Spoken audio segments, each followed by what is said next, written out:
Riscos e perigos no corte de árvores. Durante a execução do corte, o operador deve atentar para os seguintes detalhes: evitar encostar a ponta do sabre na madeira a ser serrada devido ao risco de rebote da motosserra. O rebote é um movimento súbito e descontrolado da motosserra e caracteriza uma das situações de maior perigo na operação de uma motosserra.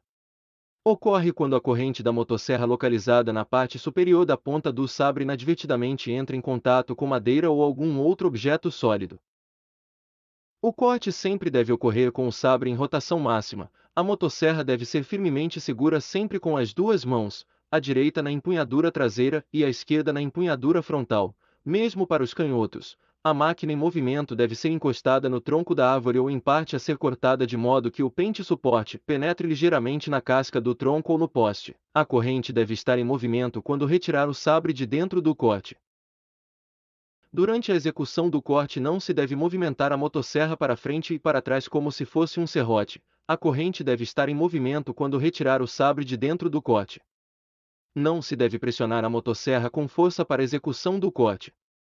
Caso esteja difícil de cortar, deve-se verificar a fiação da corrente de corte. O corte nunca deve ser feito inteiramente no sentido horizontal, ou seja, o operador deve efetuar dois cortes iniciais, entalhe direcional ou boca, em cunha, para depois então cortar a árvore ou poste definitivamente.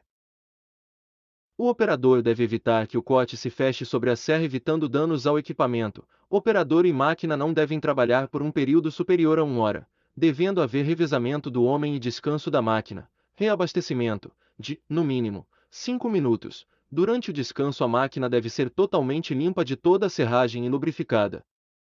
Derrubando árvores em barranco, o operador deve estar sempre em posição acima da árvore que deseja derrubar. Operador e máquina não devem trabalhar por um período superior a 1 hora, devendo haver revezamento do homem e descanso da máquina. Reabastecimento, de, no mínimo, 5 minutos. Durante o descanso a máquina deve ser totalmente limpa de toda a serragem e lubrificada. Derrubando árvores em barranco, o operador deve estar sempre em posição acima da árvore que deseja derrubar.